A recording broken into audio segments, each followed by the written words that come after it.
Bonsoir, merci de nous rejoindre pour cette nouvelle édition du Journal de la Rédaction. Voici les titres de cette édition du 5 janvier 2017.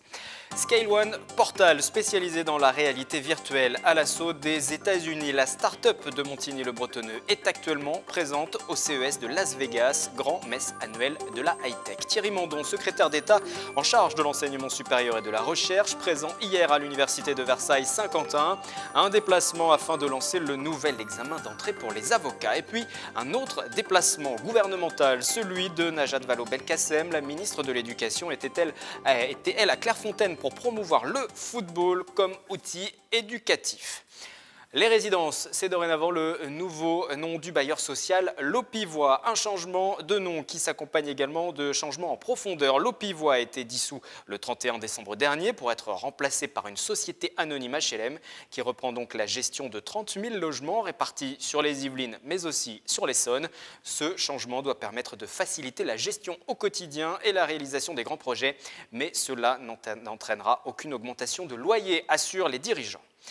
C'est parti pour l'édition 2017 du Consumer Electronic Show de Las Vegas, le CES, un salon, un show dédié aux technologies du numérique avec 275 startups. La France est la troisième plus grande délégation présente et dans ses rangs, l'entreprise Scale One Portal. Direction donc Las Vegas, le reportage est signé Nicolas Dandry, depuis les Yvelines tout de même.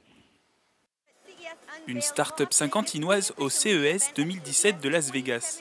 Scale One Portal est engagé dans le secteur de la réalité virtuelle. Pour sa deuxième participation au Consumer Electronic Show, les attentes sont importantes. Le CES pour nous c'est vraiment une occasion de tisser des liens avec des grands industriels, de faire connaître notre savoir-faire. Dans le meilleur des cas, on a quelques contrats avec des industriels. C'est ce qui est arrivé l'année dernière, donc là on va voir ce que ça va donner, clairement. Et on a des retombées en termes de communication. C'est une grosse mise en visibilité de ce qu'on fait. L'idée, c'est que le maximum de personnes puissent tester la solution, tester la technologie, qui est une technologie assez novatrice pour la réalité virtuelle, orientée grand public. 2 installations seront accessibles aux visiteurs du CES, avec peut-être des contrats à la clé.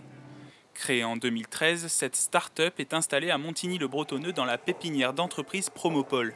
Olivier Legrand avec Emmanuel Écart et Julien Bassins ont voulu démocratiser les systèmes de réalité virtuelle pour les particuliers. Là, le fait qu'il y ait un capteur, je vais pouvoir être actif avec le monde numérique. C'est-à-dire que je vais pouvoir sélectionner par exemple ici des jeux. Donc là, c'est un jeu qu'on a développé. Le but étant d'éviter les obstacles et d'attraper les ballons jaunes. 2 projecteurs pour le mur et le sol, un capteur de mouvement. Ce système est aussi utile pour les entreprises industrielles. Bouygues, typiquement, font des visites d'appartements à l'échelle 1 ou alors font des revues numériques de leurs projets pour faire des validations d'avancement de projet et des validations de jalons, justement dans les revues numériques par rapport à la conception de nouveaux bâtiments. Pour ce système de réalité virtuelle, comptez 20 000 €. Destiné aux particuliers, le système Scali atteint les 5 000 €. En 2016, Scale One Portal compte près de 30 systèmes déployés dans le monde. À l'occasion du lancement de la réforme de l'examen d'entrée dans les écoles d'avocats, Thierry Mandon, le secrétaire d'État en charge de l'enseignement supérieur et de la recherche, a rencontré hier les étudiants inscrits, les étudiants candidats à l'Institut d'études judiciaires, l'IEJ, et qui dépend de l'université de Versailles-Saint-Quentin en Yvelines. Le sujet est signé Osman Vanderdey et Camille Lambert. Il était présent hier à l'université Versailles-Saint-Quentin pour le lancement de la réforme d'entrée dans les écoles d'avocats. Thierry Mandon, secrétaire d'État en charge de l'enseignement supérieur et de la recherche, a pu faire un point devant une centaine d'étudiants sur cette réforme qu'il a portée à bras-le-corps. On constate sur le territoire français des taux de succès très variables selon les universités et cet examen reposait sur des règles qui finalement faisaient que ceux qui formaient les étudiants étaient aussi partie à la sélection de ceux qui allaient être avocats, donc il y avait des mesures et d'égalité de justice qui l'imposaient. Et pour résoudre cette inégalité de justice, Thierry Mandon a décidé d'uniformiser l'examen d'entrée dans les écoles d'avocats, une mesure qui permet d'avoir un concours d'entrée homogène pour tous les étudiants. Cette réforme répond à un besoin d'égalité et s'inscrit évidemment dans une dynamique républicaine d'accès égal, au mieux égal, à tous les étudiants à la profession d'avocat. Je crois qu'un certain nombre de nos collègues, enseignants-chercheurs, voire même à responsabilité, ont beaucoup œuvré dans cette direction. Ce nouvel examen unique, avec le même sujet pour tous, aura lieu pour la première fois en septembre 2017. Un autre déplacement ministériel dans l'actualité locale, Najat Vallaud-Belkacem, la ministre de l'Éducation nationale, qui s'est rendue hier à Clairefontaine, l'antre du football français, pour assister à une session de formation des enseignants. Une formation qui s'inscrit dans le cadre d'un partenariat entre différents acteurs pour favoriser la pratique du football. Justement, à l'école, les précisions sont signées Nicolas Kirillovitz sur des images de nos confrères d'Yvelines Première.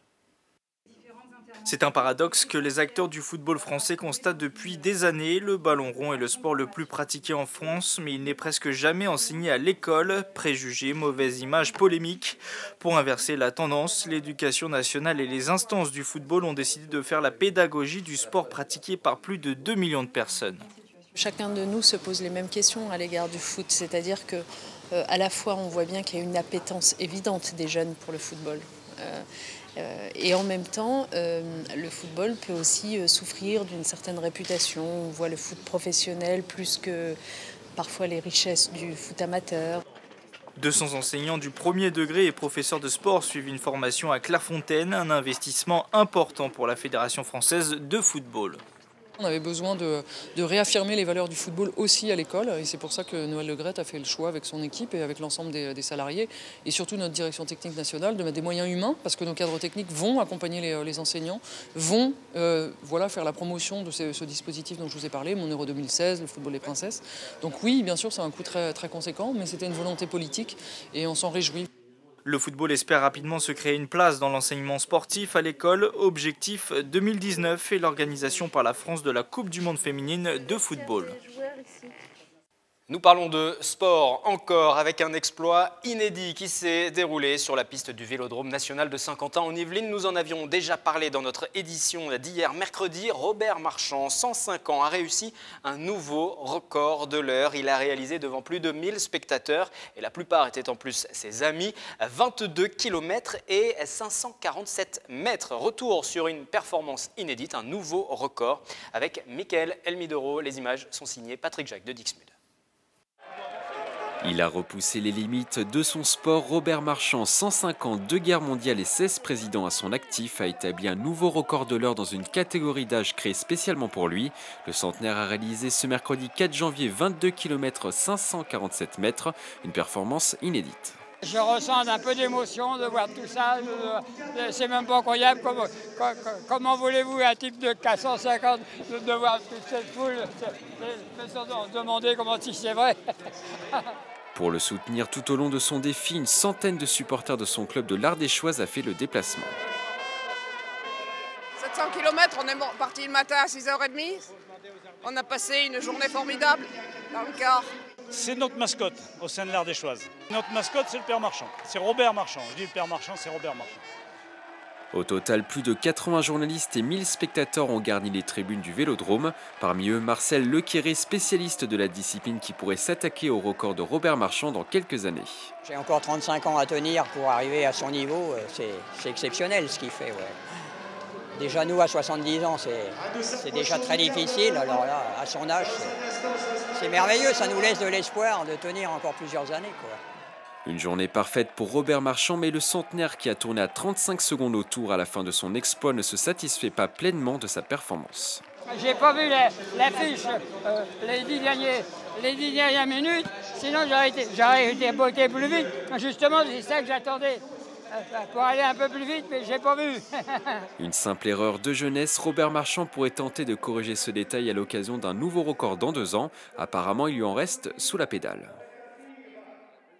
Allez, félicitations une nouvelle fois à lui pour cet exploit. À peine les fêtes terminées, la galette des rois s'impose dans les boulangeries. Une tradition toujours bien ancrée dans les familles. Nous sommes allés suivre la préparation de ces fameuses galettes à voisins, le bretonneux Camille Lambert et Haussmann van der Dey. Cela fait déjà 2 semaines qu'à l'atelier Roi d'Or, on se prépare pour la traditionnelle galette des rois. Ils font des essais, ils réajustent les recettes. Le but, offrir une galette de qualité pour les clients après les fêtes de fin d'année. On connaît bien cette période, on est rapide, donc on sait faire, on s'adapte, on s'organise pour pouvoir faire les choses en temps et en heure, et ça se passe bien. Les gens, ils savent ici pourquoi ils viennent, parce qu'on n'utilise que des produits de qualité, qu'on a des maîtres pâtissiers qui ont une grande expérience dans ce domaine, et que le résultat final, il est incomparable. La boulangerie Roi d'Or confectionne 100 galettes tous les jours pour satisfaire la clientèle.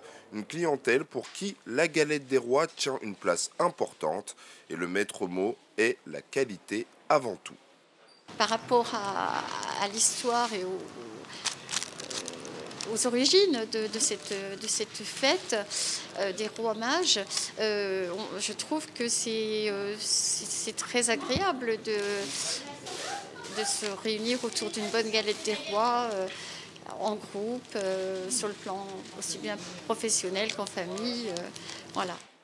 La période de la galette des rois représente 10% du chiffre d'affaires annuel de la boulangerie Roi d'Or. C'est la fin de cette édition du journal. Nouveau rendez-vous lundi aux horaires habituels, 18 h pour la première diffusion en direct. Demain, vendredi, vous avez rendez-vous avec Nicolas Kirillovitz, comme chaque semaine, pour la reprise en ce mois de janvier de l'Hebdo. Tous les reportages sont à voir en replay dès à présent sur notre site internet et puis sur l'application mobile TV Fil 78 qui est disponible sur l'App Store et sur Google Play. Très bonne soirée.